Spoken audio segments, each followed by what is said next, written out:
नमस्कार दोस्तों, स्वागत है आपका ध्रुवी हिंदी क्लासेस में। हमने रिट एग्ज़ाम के लिए जो 6 से 12 तक की किताबें शुरू की थी, वहाँ हम आज 6 क्लास का जो पॉलिटिकल है उसका पार्ट फर्स्ट कर रहे हैं और ऐसे 6 क्लास का देखा जाए तो तीसरा पार्ट है। उसके पहले हमने इतिहास से संबंधित 2 भाग डाल दिए हैं। आज पॉलिटिकल का पहला हिस्सा है और इसका एक और पार्ट बनेगा, फिर पॉलिटिकल ख़त्म हो जाएगी। तो हम शुरू करते हैं यहाँ से। सहकारिता, इसका पहला लेसन है, पॉलिटिकल जहाँ से शुरू हो रही है। सहकारिता किसे कहते हैं? इसका ये होगा कि आपसी सहयोग से कार्य करना। आप पहले सहकारिता को ऐसे समझिए जैसे सहकारिता होती क्या है। जैसे मान लो एक अकेला कोई बड़ी बिल्डिंग खड़ा करना चाहता है, कोई बिजनेस शुरू करना चाहता है, तो एक इसमें अकेला अगर कोई व्यक्ति काम करता है तो बहुत ज़्यादा खर्चा लगेगा और सामान भी बहुत सारे चाहिए और एक अकेला व्यक्ति इतना खर्चा उठा नहीं सकता। तो इसमें क्या करेंगे, हम पार्टनर्स बनाएंगे। तो पार्टनर्स बनाएंगे तो वो सब अपना अपना जो भी अपना धन है उनके पास या जो व्यवस्था है, जो सामान है, अगर वो सब लोग एक जगह इकट्ठा करेंगे तो ये बिल्डिंग भी बन जाएगी और उनका काम भी हो जाएगा और काम आसान हो जाएगा। तो उन सब ने क्या सहयोग करा एक दूसरे का, तो वो उनका काम हो गया आसान। तो बस उसे ही कहते हैं सहकारिता। इस प्रकार ये कि आपसी सहयोग से कार्य करना। अब सहकारिता की विशेषताएं क्या होती हैं कि इसमें जो सदस्यता है वो स्वैच्छिक होती है, यानी कि इसमें व्यक्ति अपनी पसंद से जानना जाता है, ना कि हम कोई जबरदस्ती किसी को नहीं खींच सकते हैं कि आप इसका सदस्य बने। इसमें अपने मन से अगर कोई चाहेगा तो इसकी सदस्य मतलब बनेगा, नहीं तो ना बने। तो इसकी स्वैच्छिक होती है, यानी वो अपनी मर्जी से इसमें आता है। दूसरा है कि इसका संचालन जो प्रबंध है वो सभी की सहमति से होता है, कि ऐसा नहीं कि ये इस व्यक्ति ने ज़्यादा पैसा लगाया हो तो वो इन सब पे हुक्म चलाए या राज करे। इन सब का बराबर है, भले ही किसी ने पैसा कम लगाया, किसी ने ज़्यादा, किसी के साधन ज़्यादा हुए, किसी कम हुए, परंतु ये सभी आपसी संबंध और आपसी सहज और अपनी जो है उससे ये संचालन और प्रबंध करेंगे। तो इनकी सबकी सहमति होना आवश्यक है। दूसरा है कि इसमें आर्थिक, नैतिक और सामाजिक उद्देश्य होते हैं। अब जैसे आर्थिक तो ये है क्योंकि अगर इससे जो भी लाभ प्राप्त होगा इस काम से, इस उद्योग से, तो इन सबको बराबर हिस्सा अपने पैसे और धन और जो इन्होंने सामान लगाया उसके हिसाब से इनको प्राप्त होगा। लेकिन सामाजिकता भी बढ़ेगी क्योंकि इनमें आपसी समझ के साथ इनका काम होगा, अकेले काम कर नहीं पाएंगे। नैतिकता भी है, तो इस प्रकार इसमें आर्थिक, नैतिक और सामाजिक उद्देश्य की भी पूर्ति होती है। अब इसका मूल मंत्र क्या है, ये सवाल आ सकता है कि सहकारिता का मूल मंत्र क्या है। इसमें फिर बहुत सारे ऑप्शन ऐसे उलट फेर के दे दे कि एक सबके लिए, सब एक के लिए। जैसे अब ये एक है, ये कोई एक चीज़ हमने काम शुरू किया, ये सबके लिए बनेगा, ये बहुत सारे लोगों के लिए, और जो सबके लिए है वो इस एक के लिए भी है। तो बस इसी प्रकार एक सबके लिए, सब एक के लिए, और इसमें सबके हित में ही हमारा हित है। तो इसमें दिखती बात है कि सब लोग आपस में मिलजुल के काम कर रहे हैं, तो सबका हित है तो हमारा भी हित स्वाभाविक उसमें होना है। ये इसका मूल मंत्र है, मतलब हम लोगो कह सकते हैं, इसका टैगलाइन है इसकी। आगे देखिए, कितने व्यक्ति मिलकर एक प्राथमिक सहकारी समिति का गठन कर सकते हैं। तो इसमें जो ये सवाल आने के जैसा ही है कि इसमें 15 व्यक्ति, मतलब इसमें कम से कम 15 व्यक्ति हो तब हम एक सहकारी समिति का गठन कर सकते हैं। सहकारी समिति का पंजीकरण कौन करता है? अब ये एक कानूनी रूप से होगा सब, क्योंकि पैसों का लेन देन होता है तो कानूनी रूप से कार्यवाही भी होती है। ऐसा नहीं है कि आपने 10 लाख लगा दिए, मैंने 5 लाख लगा दिए और फिर कोई एक लेके भाग गया, तो इसमें ऐसी रहती है। तो इसलिए इसका पंजीकरण भी कोई ना कोई संस्था करेगी। तो इसमें एक सहकारिता विभाग बना हुआ है, वो इसका पंजीकरण करता है। सहकारी समिति, कौन कौन सी समितियां हैं इसमें? इस जो 6 क्लास की बुक है आरबीसी की, उसमें दे रखी है कुछ समितियों के नाम। तो जैसे कृषि सहकारी समिति, दुग्ध सहकारी समिति, उपभोक्ता सहकारी समिति, गृह निर्माण सहकारी समिति, साख एवं बचत सहकारी समिति, क्रय विक्रय सहकारी समिति। तो इस प्रकार ये कुछ समितियों के नाम दे रखे हैं इसमें, आप ध्यान रखिएगा। और इसके आगे है, उपभोक्ता संरक्षण कानून कब बना? 1986, 1986 में। ये बहुत इम्पोर्टेंट सवाल है, कितनी बार ये एग्जामों में आ चुका है, ये इसका सन याद रखिएगा। फिर है कि उपभोक्ता किसे कहते हैं? मतलब उपभोक्ता होता क्या है? सामान बेचने वाला, खरीदने वाला, या उस वस्तु का उत्पादन करने वाला, या उस वस्तु का कौन होता है? तो इसमें ये है कि अपने उपयोग के लिए वस्तु या सेवा लेना। यानी जैसे अगर मैं कोई सामान खरीद रही हूँ और फिर मैं अपने उपयोग के लिए वो काम ले रही हूँ, यानी अंतिम बार तक वो वस्तु सिर्फ मुझ तक पहुंच रही है। इसमें देखिए आगे कि वस्तु व सेवा का अंतिम उपयोग करने वाला कहलाता है उपभोक्ता। ये होता है उपभोक्ता। उस वस्तु, जैसे कोई भी वस्तु किसी फैक्ट्री में बनी, फिर बहुत सारे बीच में जो होते हैं इसमें दुकानदार, वहां तक पहुंचती है, फिर अंतिम रूम से बाजार से हम खरीद के घर में लाते हैं और हम उसे उपयोग करते हैं, तो हम उसके अंतिम उपयोगकर्ता हुए, तो इसलिए हम उपभोक्ता कहलाते हैं। खरीदारी के समय क्या क्या सावधानियां रखनी चाहिए? इसमें सहकारिता में और इसमें उपभोक्ता से संबंधित है, तो इसमें यह है कि बिल या रसीद ले। अभी ये सब काम क्यों करने हैं इसका भी आगे बताऊंगी मैं, कि बिल या रसीद ले अगर आप कोई सामान खरीद रहे हैं, और सामान का नाम, उसकी मात्रा, उसकी जो समाप्ति की अवधि है कि उसकी एक्सपायरी डेट कितनी है, उसकी कीमत कितनी है, और उस पे कोई ऐसे जैसे मार्क होना चाहिए, जैसे ISI है, एग मार्क है, और FTO है। ये मानक चिन्ह होते हैं अपने जो सरकार के द्वारा दिए हुए हैं, कि इनसे हम ये पता चलाते हैं कि उसमें शुद्धता कितनी है और वो कितने मतलब अच्छी क्वालिटी के हैं। तो ये सब उसके मार्क है। तो ऐसे कोई चारों में से, जैसे इन चारों में से कोई किसी एक का हटा के कोई दूसरा नाम दे दे कि इनमें से कौन सा है और कौन सा नहीं है, और तो इसलिए थोड़ा ध्यान रखिएगा। फिर ये है कि अब इसमें जो उपभोक्ता मंच है वो 3 स्तर पे बने हुए हैं, कि जैसे एक तो जिला उपभोक्ता, फिर राज्य उपभोक्ता और राष्ट्रीय उपभोक्ता। अब वो कौन कौन से हैं और वहां पे कितने रुपए तक की शिकायत हम दर्ज करवा सकते हैं? जैसे मान लो मैंने कोई सामान खरीदा और वो खराब निकल गया, अब मैं उसकी शिकायत कहाँ करूंगी? किसी किसी उपभोक्ता मंच पे करूंगी। तो मैं जिला उपभोक्ता पे कर सकती हूँ, या राज्य स्तर पे कर सकती हूँ, या राष्ट्रीय उपभोक्ता मंच पे कर सकती हूँ। तो जो मेरा सामान खरीदा है वो कितने रुपए का है, इस बात पे निर्भर करेगा कि मुझे किस उपभोक्ता मंच पे उसकी शिकायत करनी है। जैसे मान लो मैंने कोई साड़ी खरीदी और वो कहाँ से कहाँ तक है, जैसे 20 लाख रुपए तक शिकायत कहाँ कर सकते हैं? जिला उपभोक्ता मंच पे। मतलब हमारी कोई वस्तु है और वो 20 लाख रुपए के तक है, तो हमें जिला स्तर पर कर सकते हैं। और 20 लाख से लेके 1 करोड़ तक की है, तो हम राज्य उपभोक्ता मंच पे कर सकते हैं। और अगर 1 करोड़ से भी अधिक है, तो हम उसकी शिकायत राष्ट्रीय उपभोक्ता मंच पर कर सकते हैं। इस प्रकार ये आंकड़े हैं, ध्यान रखिएगा। ऐसे बता दें कि 20 लाख रुपए से कम हो, अधिक हो, ऐसे भी हमें कई बार जो एग्जामिनर होता है वो उलझा देता है सवालों के। तो इसलिए बहुत ध्यान से पढ़िएगा कि यहाँ 20 लाख की जगह 20,000 लिख दें या कुछ और लिख देवे, या 20 लाख से 1 करोड़ तक की शिकायत में यहाँ ऐसे लिख देवे कि 20,000 से 1 करोड़ 1 लाख ऐसे कुछ। तो इस प्रकार ये इनके आंकड़े ध्यान रखिएगा। और आगे देखिए, वस्तु या सेवा में दोष होने पर, जैसे मान लो कोई वस्तु खरीदी, अब उसमें कोई दोष आ गया, तो कितनी अवधि तक शिकायत दर्ज करवा सकते हैं? मतलब हमने कोई वस्तु खरीदी जैसे कुछ महीनों पहले कुछ, तो उसमें लास्ट वैलिडिटी रहती है 2 वर्ष। मतलब ऐसा नहीं है कि हमने 10 वर्ष पहले कोई वस्तु खरीदी, अब हम उसकी शिकायत दर्ज करवा रहे, तो ऐसा ना हो। 2 वर्ष तक की अवधि तक हम उसे किसी भी उपभोक्ता मंच पर उसकी शिकायत दर्ज करवा सकते हैं। तो इसमें ये समय ध्यान रखिएगा कि कितनी अवधि है, 2 वर्ष।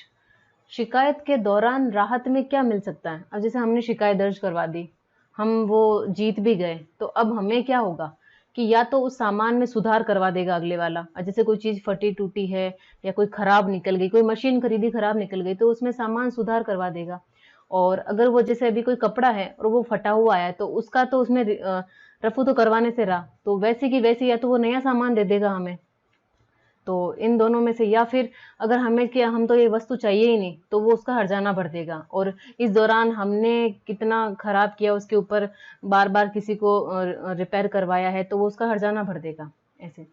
अब इसमें 2 शब्द हैं, गारंटी और वारंटी। इन दोनों में कई बार हम थोड़े कंफ्यूज हो जाते हैं, तो इसलिए इनका देखिए। गारंटी क्या होती है कि जैसे हमारी कोई वस्तु है, वैसी ही दूसरी वस्तु देना, तो ये होती है गारंटी। हम ये कई बार कोई बड़ी महंगी चीज लाते हैं, या कई बार जैसे घड़ी पे लाते हैं, या कूलर फ्रिज ऐसी, तो इन पे कई बार हमें गारंटी और वारंटी कार्ड मिलते हैं। तो गारंटी होता है कि वैसी की वैसी दूसरी वस्तु देना, और वारंटी का अर्थ होता है कि निशुल्क मरम्मत करना। मतलब वो दूसरी वस्तु नहीं देगा, अगर उसमें कोई खराबी हुई है तो आप उसकी वो जो मरम्मत है वो फ्री कर देगा, एक बार का आपका निशुल्क कर देगा। तो ये गारंटी और वारंटी ध्यान रखना। फिर इसका दूसरा जो चैप्टर है इसमें 6 क्लास की बुक में, वो है सरकार व लोकतंत्र। इसमें सरकार के प्रकार कितने प्रकार के हैं, एक तो राजतंत्रीय सरकार, एक लोकतांत्रिक। हमारे भारत में कौन सी है, लोकतांत्रिक, क्योंकि हम यहाँ का जो प्रतिनिधि है उसे हम खुद निर्वाचित करते हैं। जो हमारे प्रतिनिधि होते हैं उन्हें हम खुद निर्वाचित करते हैं मतदान के द्वारा, तो हम लोकतांत्रिक है। हमारे यहाँ भारत में कोई राजा या कोई रानी हमारे ऊपर शासन नहीं करते, और जहाँ राजा रानी होते हैं या कोई एक ही व्यक्ति जहाँ पे शासन करता है और उसी के ही हिसाब से, मतलब तानाशाही कह सकते हैं, वो राजतंत्रीय सरकार होती है। ये देखिए आगे, किस प्रकार की सरकार में एक व्यक्ति के पास सारी शक्तियां होती है, ये कौन सा है, राजतंत्र। अब आप ऐसे मानोगे कि ऐसे तो हमारे भी राष्ट्रपति है, तो हमारे राष्ट्रपति के पास सारी शक्तियां नहीं है, वो सिर्फ शक्तियों का उपयोग करता है और नीचे बिखराव भी है उन शक्तियों में। जैसे प्रधानमंत्री है, हमारी जो राज्यसभा है और लोकसभा है, ऐसे करके नीचे तक स्तर में, मतलब पंचायत समिति जो पंचायत स्तर तक है, ग्राम पंचायत, वहां तक हमारी जो शक्तियां हैं वो बिखरी हुई है। और आगे देखिए, किस प्रकार की सरकार में जनता अपना प्रतिनिधि चुनती है, लोकतंत्र सरकार में, जिसे हम प्रतिनिधियात्मक सरकार भी बोलते हैं। प्रतिनिधि का अर्थ ही होता है कि हमारे द्वारा चुना गया मतदान के द्वारा, तो ये हमारी सरकार वैसी है भारत में। लोकतंत्र सरकार किसके प्रति जवाबदेही होती है। अब दिखती बात है कि लोकतंत्र है, हमने चुना तो हमारे प्रति जवाबदेही होगी, यानी जनता के प्रति होगी। और राजतंत्र सरकार में अंतिम निर्णय का अधिकार किसको है, राजा को। देखो नाम से ही पता चलता है कि राजतंत्र यानी राजा का तंत्र, यहाँ की यानी राजा या रानी जो भी होगा वहां का शासक, उसी की चलेगी, सारे निर्णय उसके होंगे, अंतिम निर्णय भी उसका होगा।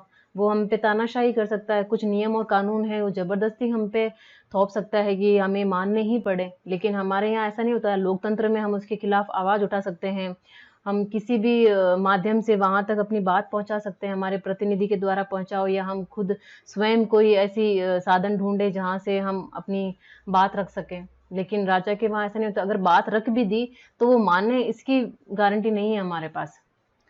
बाल अधिकार एवं बाल संरक्षण, ये हमारा इसका जो राजनीति विज्ञान है उसका नेक्स्ट टॉपिक है, थर्ड, कि बाल अधिकार संरक्षण आयोग कानून कब बना, 2005 में। ध्यान रखिएगा, बाल अधिकार जो है वो कानून कब बना, 2005 में। अब पहले ये हुआ था कि जो बाल अधिकार है उससे संबंधित जितने भी अधिकार हैं उनका एक अधिवेशन हुआ था, तो यूएसए ने इस अधिकार को कब स्वीकार किया गया, 20 नवंबर 1989, 1989 में।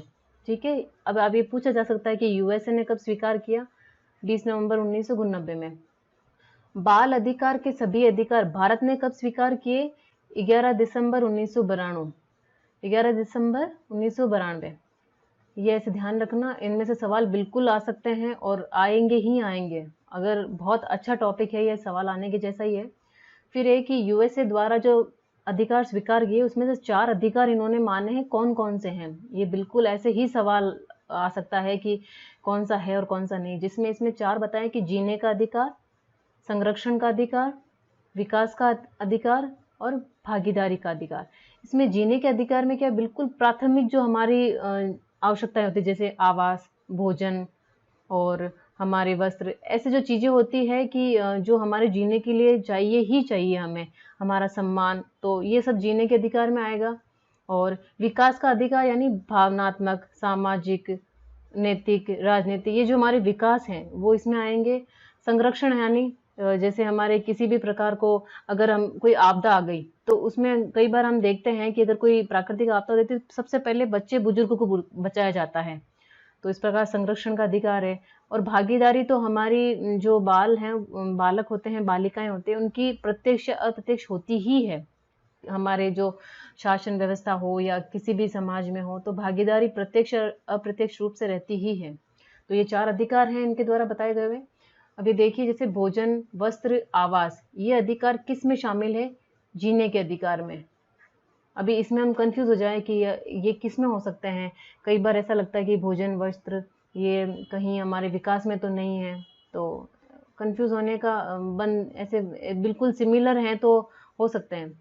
ये शिक्षा का अधिकार किस प्रकार का अधिकार है, विकास का। आप ध्यान रखिए, शिक्षा से क्या होगा, हमारा आध्यात्मिक विकास होगा, सर्वांगीण विकास होगा, हम उन्नति कर पाएंगे। तो जो विकास से संबंधित है शिक्षा, तो ये विकास के अधिकार में आएगा। और PCN PNDC कानून, ये जो 1994 में बना था, ये किससे संबंधित है? कन्या भ्रूण हत्या से। ये जो एक्ट बना था वो 1994 में बना था और किससे संबंधित है? कन्या भ्रूण हत्या से। मतलब जो कई बार पहले होता था, मतलब रूढ़िवादिता समझ लो या अज्ञानता समझ लो, तो छोटे बच्चों को, ये जो लड़कियां होती थी उनको जन्म से पहले ही मार दिया जाता था सोनोग्राफी के द्वारा। तो ये उसके लिए कानून बनाया सरकार ने 1994 में, ये उससे संबंधित है। और बाल विवाह प्रतिषेध अधिनियम, ये 2006 में बना था। बाल विवाह से संबंधित है ये, कि जो 18 वर्ष से कम है उनकी जो शादी नहीं करने से संबंधित है, कि उनका शादी नहीं कर सकते। बाल श्रम अधिनियम निषेध कानून 1986 में बना था, 1986 में। पोस्को क्या है? ये देखो, ये भी एक एक्ट है जो लैंगिक अपराधों से बालकों को सुरक्षा देना। आपको पता है जो अभी छोटी बच्चियां होती है, बिल्कुल कोई 5 साल की, 10 साल की, तो उनके साथ ये थोड़ा अभी वर्तमान में जो भी हम सुनते हैं, जो अपराध होते हैं उनके साथ, तो ये उससे संबंधित है पोस्को। ये कानून बनाया था कब? 2012 में बनाया था। ये सवाल बिल्कुल आ सकता है 100% कि पोस्को कब बनाया था? 2012 में। किससे संबंधित है? लैंगिक अपराधों से। और इसमें कुछ दो चार ऑप्शन दे दे कि भ्रूण हत्या से, या बाल श्रम से, या बाल विवाह से। तो ये पोस्को जो है वो 2012 में बना और लैंगिक अपराधों से संबंधित है, उससे सुरक्षा देता है बालकों को। आगे देखिए, चाइल्ड हेल्पलाइन नंबर क्या है? 1098 ये 4 डिजिट का कोड है। ये जो छोटे बच्चे होते हैं, अगर किसी मुसीबत में फंस जाएं तो हम यहाँ पे इनको कॉल करके, और वो बिल्कुल हमें तुरंत सुविधा उपलब्ध करवा सकते हैं। राजस्थान में बाल अधिकार के संरक्षण एवं पुनर्वास हेतु कौन सा विभाग कार्यरत है? बाल अधिकारिता विभाग।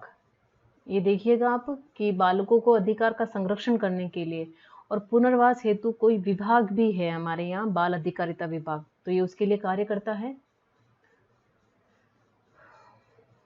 ये है चाइल्ड हेल्पलाइन कितने जिलों में सेवा संचालित है? 30 जिलों में। आप ध्यान रखिएगा, पूरे 33 जिलों में ये सुविधा उपलब्ध नहीं है। हाँ, 24 जरूर है, लेकिन ये पूरे 33 जिलों में नहीं है, 20 जिलों में है। और यहाँ स्थानीय शासन, ये आगे इसकी इकाई है, स्थानीय स्वशासन। इसमें यह है कि 73वां जो संविधान संशोधन वो किससे संबंधित था? ये पंचायती राज व्यवस्था से है। ये ग्रामीण स्तर पे काम आता है। ग्रामीण जो स्तर होता है वहां पे ये पंचायती राज व्यवस्था लागू होती है। और जो 74वां संविधान संशोधन है वो नगरीय स्वशासन में, मतलब नगर में जो शासन, यानी जो जैसे अभी जयपुर, जोधपुर, नागौर, ये जो बड़े बड़े जिले स्तर पर जो कार्य करता है नगर में, वो ये करता है नगरीय स्वशासन। और जो ग्राम स्तर पे काम करता है वो पंचायती राज व्यवस्था कहलाती है। जैसे ये देखिए आगे, गाँव में मौजूद स्थानीय शासन को किस नाम से जाना जाता है? पंचायती राज।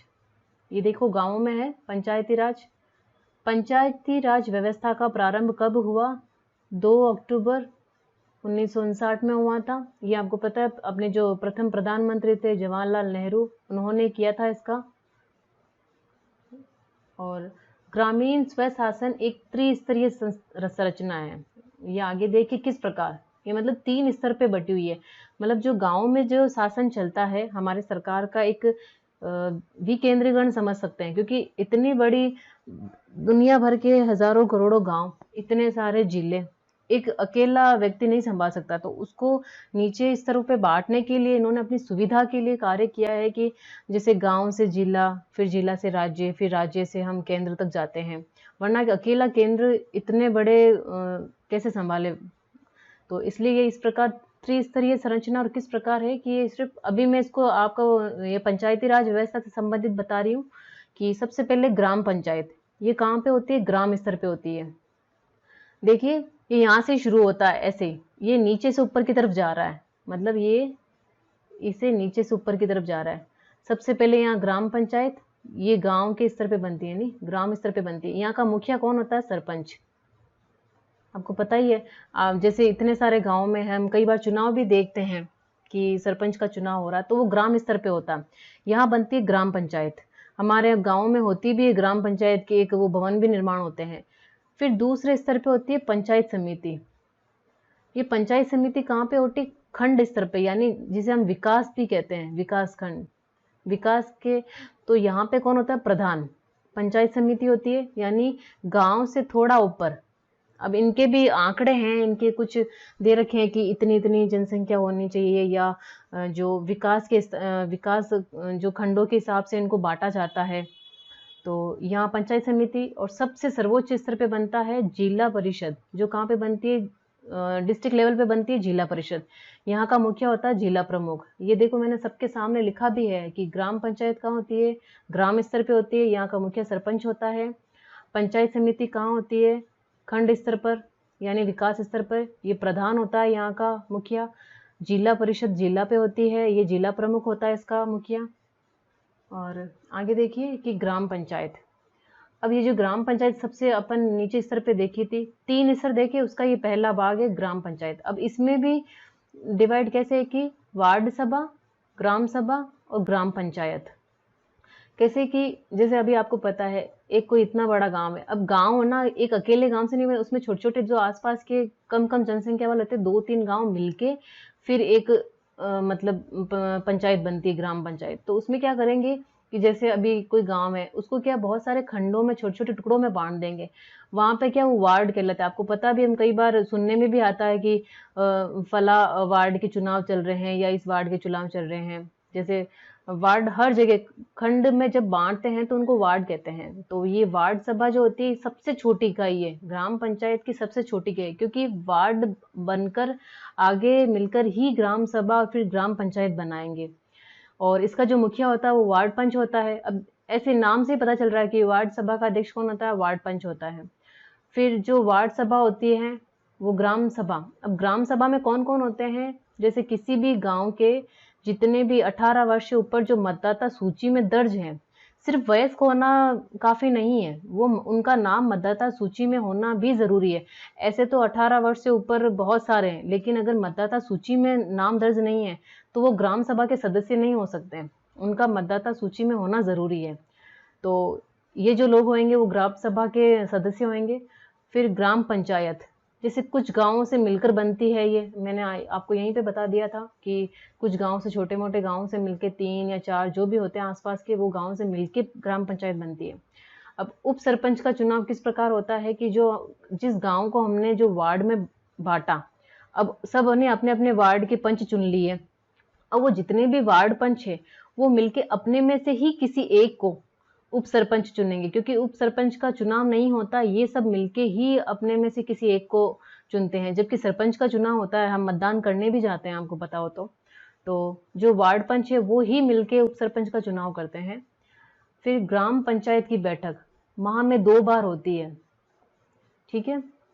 और ग्राम पंचायत में सरकारी कर्मचारी भी होता है, आपको पता हो तो, जैसे ग्राम सेवक। अब ये सरकारी इसलिए कहा है क्योंकि आपको पता हो तो इसकी वैकेंसी निकलती है, इसकी इस नौकरी के लिए हम परीक्षा भी देते हैं। और ये ग्राम सेवक ये कोई 5 वर्षों के लिए या ऐसे कोई चुनाव नहीं होता इनका, ये सरकारी कर्मचारी है तो ये यहाँ पे रहते हैं और इन्हीं की मदद के लिए होते हैं। जो सरकारी कार्य होते हैं उनमें मदद करते हैं सरपंच की, और ये जो ग्राम पंचायत की बैठक होती है उनमें, या उनके जो कार्य हैं उनकी क्रियान्विति के लिए होते हैं ये।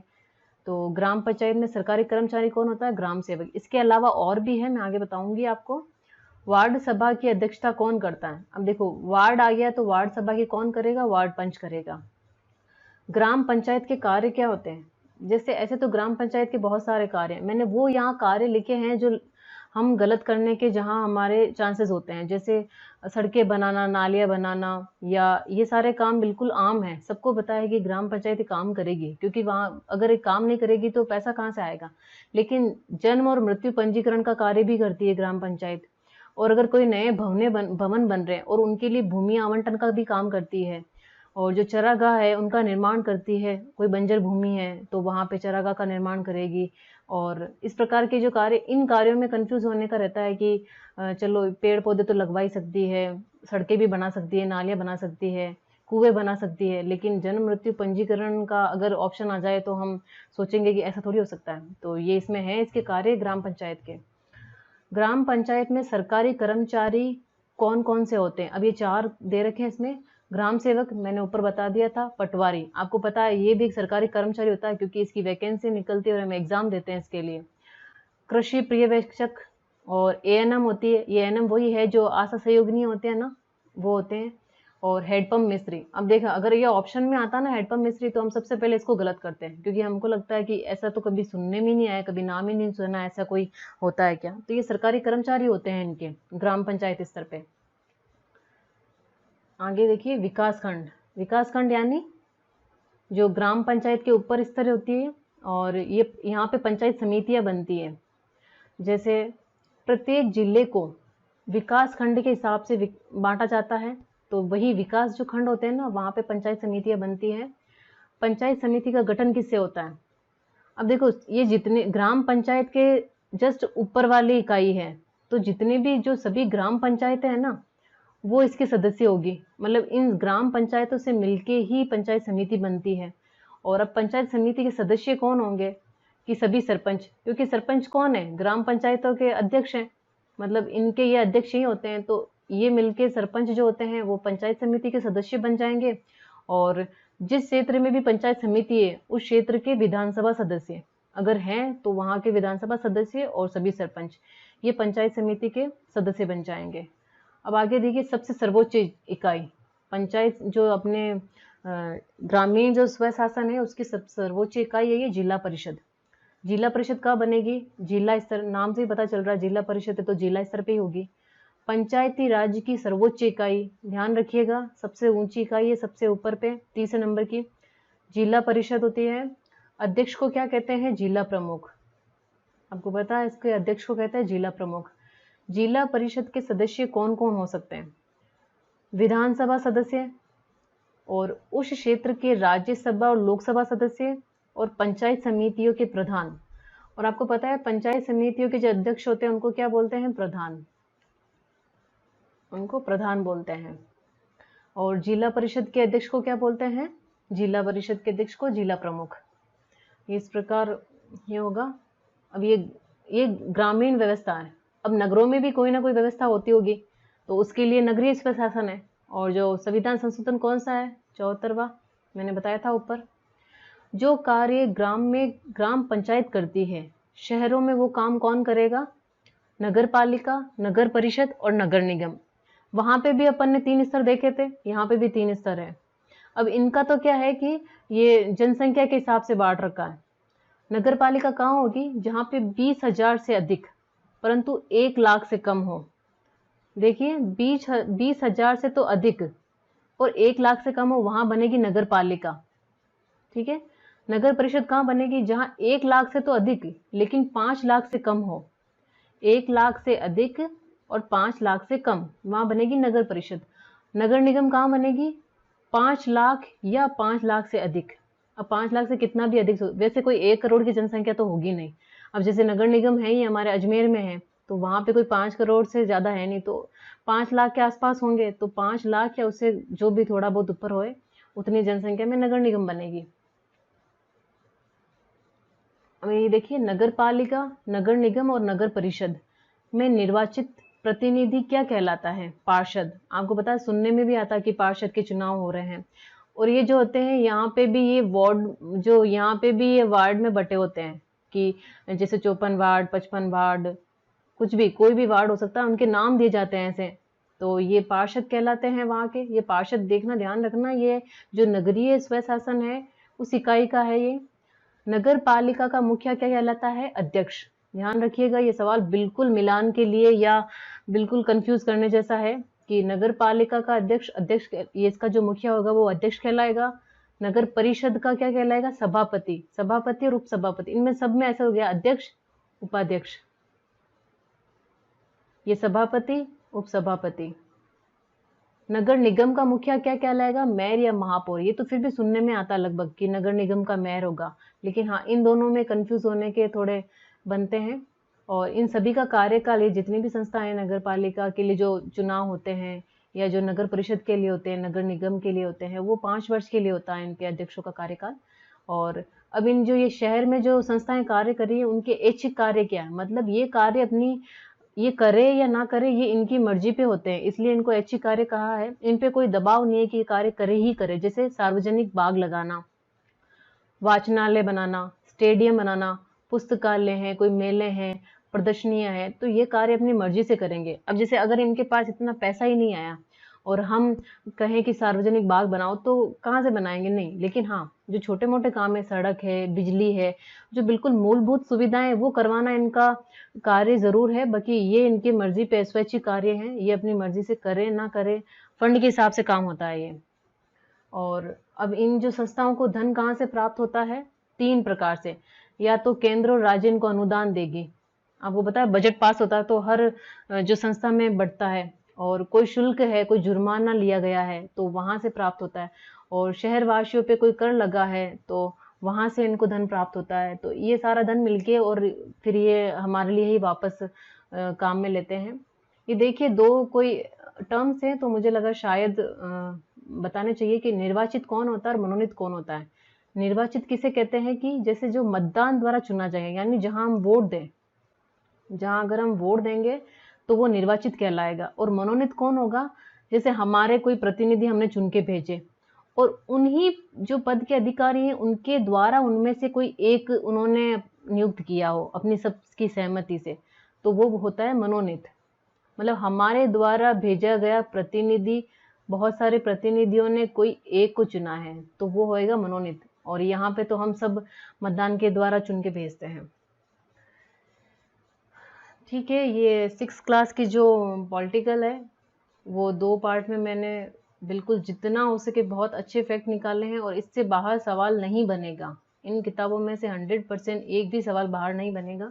मैंने पूरी कोशिश की है जहाँ से सवाल बन सकते हैं मैंने उसी सवाल और क्वेश्चन और आंसर के हिसाब से ही मैंने आपको बताया है। और वीडियो को पूरा ज़रूर देखें, लाइक कीजिए, जितना हो सके शेयर कीजिए सभी दोस्तों में, और इसको सब्सक्राइब कीजिए ताकि हमारा जो ये फैमिली है और बड़ी हो। ठीक है, थैंक यू। मिलते हैं नेक्स्ट वीडियो में नए टॉपिक के साथ। Thank you so much.